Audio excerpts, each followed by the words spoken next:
Previously in court in cause number 25 DCCR 0184, entered a plea of guilty to driving while intoxicated third or more, which was enhanced to a second-degree felony because of prior offenses.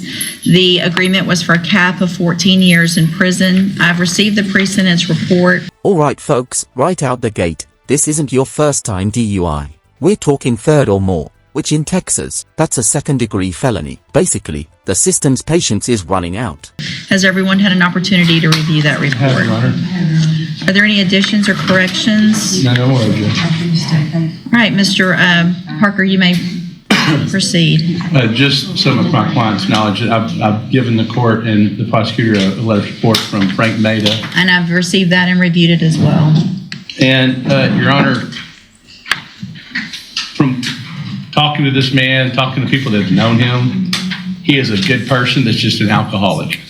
And I think he was, I think he was pretty honest in his PSI. He talks about drinking at the age of 11, then 14, and then get to the point where he drank, at least a 12-pack regularly. He drank tequila and Crown Royal regularly until the point where he passed out and could never get enough.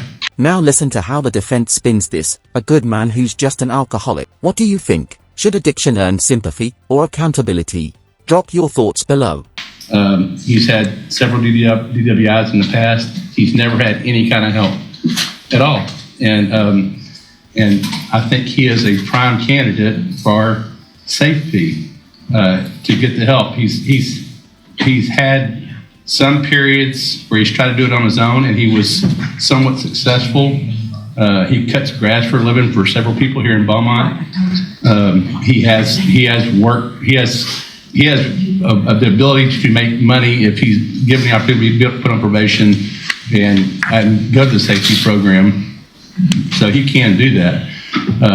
It looks like to me that the PSI is also in concurrence that he would benefit from safety.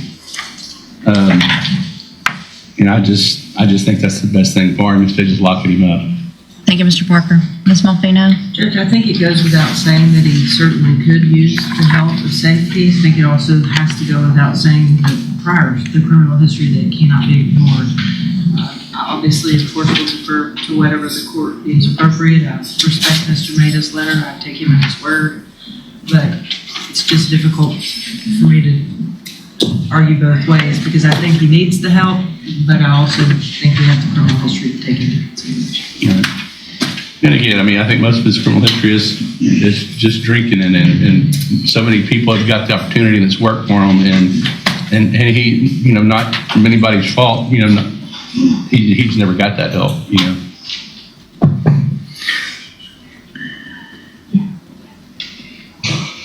It's okay. Is there anything you want to tell the court? They sent me to prison and made me work. They never teach me as drinking. I always work from things. Always maintenance is to trustee. And I'm working on the freeways with Texas Department of Transportation, cleaning the roads, do anything. And disasters never give me a chance to stop. You can feel the tension here. The defendant insists nobody ever helped him stop drinking. But the judge isn't buying that "no one gave me a chance" defense. Classic courtroom tug-of-war between personal responsibility versus systemic failure. But if you've gone to prison 3 prior times Yes, ma'am. for DWIs, 3 times you've gone to prison. So this is your 4th felony DWI. Yes, ma'am. This is your... At some point, when you get out of prison, do you say, I need help and I'm going to get help for myself, instead of saying somebody else didn't help me? I never had the chance. I have to look for work and. But I know, but you have people like Yes. Attorney Maida. You could have said, hey, I need some help. You know people that can help me. I don't want to go back to prison. Well, finally, this time I ended up on the right city with the right people. Create a really good reputation I met Mr. Maida, Dr. Suri, and a lot of good people, and they check my background, and Mr. Maida said my wife and me discussed, and we willing to give an opportunity. I've been working for them for years now. Your Honor, just to make more clarity, I think that when he came here and he was working for the people around here, there were some things that he was doing, and he was not drinking.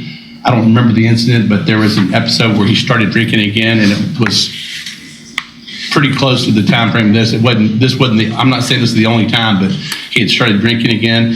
And I don't take it that he was blaming anybody for not giving help. He just said he's never had that opportunity. And, when you're an alcoholic or a drug user or addicted to anything, it's easy for, to say, it's the same thing with an abused woman. Why don't you just leave? Why don't you just leave? Just learn. But stop if you, drinking. And but it's hard, yeah. I don't disagree that it's hard. But I also, if you'd never been to prison before, Right. and if you hadn't had kind of the wake-up call of prison to say, I don't want to go back to prison, I need to figure out how to stop drinking. And then you get out and then you do it again. Well, I didn't figure that out. Let me go do it again. Your blood alcohol. And here comes the hammer. The judge reminds everyone this is his 7th DWI. In most states, that's enough to send you away for decades. But she's still considering probation. That's rare mercy in a Texas felony court. Was .257. You ran off the road. You could have, there's just too many times that I see now, unfortunately, people in here where we're looking at someone who is, has killed someone or hurt someone, and the fact that this is your 7th DWI, it's your 7th. I don't disagree that you need help, but I don't feel like now's the time for, and I don't know what happened in those cases in Harris County and Bexar County. If you were given an opportunity, at some point, I feel like there's opportunities for probation where people decide not to do that because sometimes doing a few years in prison is easier. Well, I think it's some of odd to me that there has not been a probation. I think some of these he sat in jail and wasn't able to bond out, and it's one of those deals. We'll plead you to 2 years or 4. I don't remember the numbers, and so. You got 12 years back in 2004. 12 years for your DWI. Second felony DWI. Then you got another one after that, and for some reason Bexar County said, well, let's give them less time. Let's give them 5. Let's reward them for continuing the wrong behavior.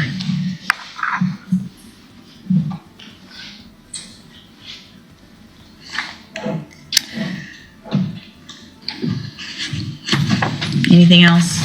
The same thing. I just see people that, it's, I concentrate solely on the fact that his criminal history is alcohol, and there are people that we've seen on their 4th or 5th that we've given safety to, or people that are on probation.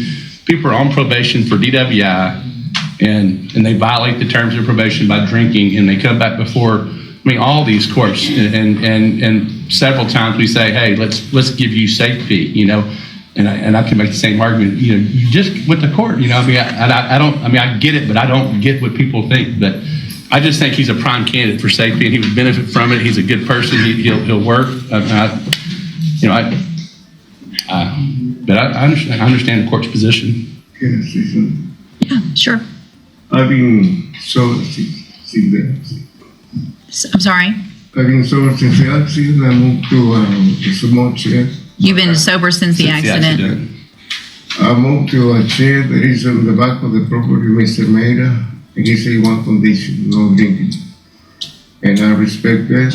Wait, did you catch that? The judge just said if he ever drives again, probation's over. Imagine that level of trust or risk. Should a repeat offender ever get behind the wheel again? What's your take? And I've been doing exactly what he says.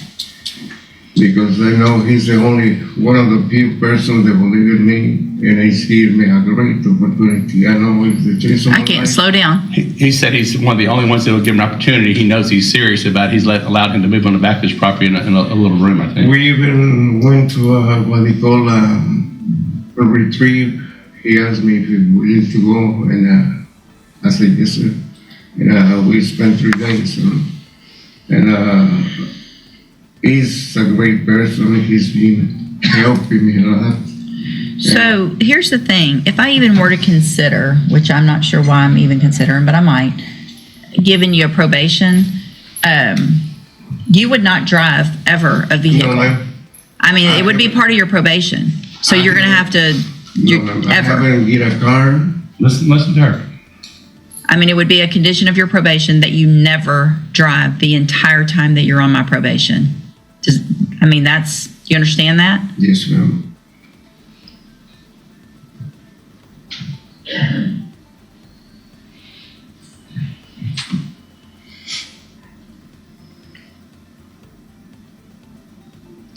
So, Judge, if it would help the court, I'd be happy to, trying to get with the probation department and get with those other district attorney's office and see if there's ever been a probation on any of those cases that have been subsequently been violated. I think they typically are listed in here that way. Yes, And so it doesn't appear that there ever has been one. I guess one of my dilemmas now is if I do consider probation, it would have to be a straight probation and only for the 10. And I lose that opportunity that I have today to give up to 14 Well, you could years. possibly, one thing we could possibly do is sentence him to 10 over 10, give him 180 days up front and hold that in abeyance as a condition. I mean, which just extends it more. I mean, Nah, like a, I don't know that it really extends the time. It just gives them time, Right. potentially. yeah. Okay, here's what I'm going to do, Mr. Gayton. I'm going to find that you entered your plea of guilty freely and voluntarily. I'm going to find sufficient evidence to find you guilty, and at this time find you guilty of driving while intoxicated. I'm going to give you an opportunity today that you have not had, but there's going to be some conditions on this probation, and you will be on 0 tolerance. And what that means is that any violation, is going to get you right back in here with the sentence that I'm giving you today. I will make a notation. There will not be plea agreements on a motion to revoke your probation. If you violate and I find that you violated, that's it. You're done. Do you understand? So I'm going to sentence you to a term of 10 years in the institutional division of the Texas Department of Corrections, but I'm going to suspend that. You're on probation for 10 years. Yes, ma'am. I'm going to order as a condition of your probation that you enter and successfully complete the SafeP program. And there it is, a suspended 10-year sentence. Basically, he's free for now, but one wrong move, and he's back in prison. This is what 0 tolerance looks like in real life. Do you think the judge made the right call? And that when you're released as part of the aftercare, you will then enter and successfully complete the JCDI program, which is an outpatient program. You will be ordered not to drive any vehicle ever whatsoever. You will also be ordered to wear at all times a scram device. That's a device that will tell me if you have alcohol in your system.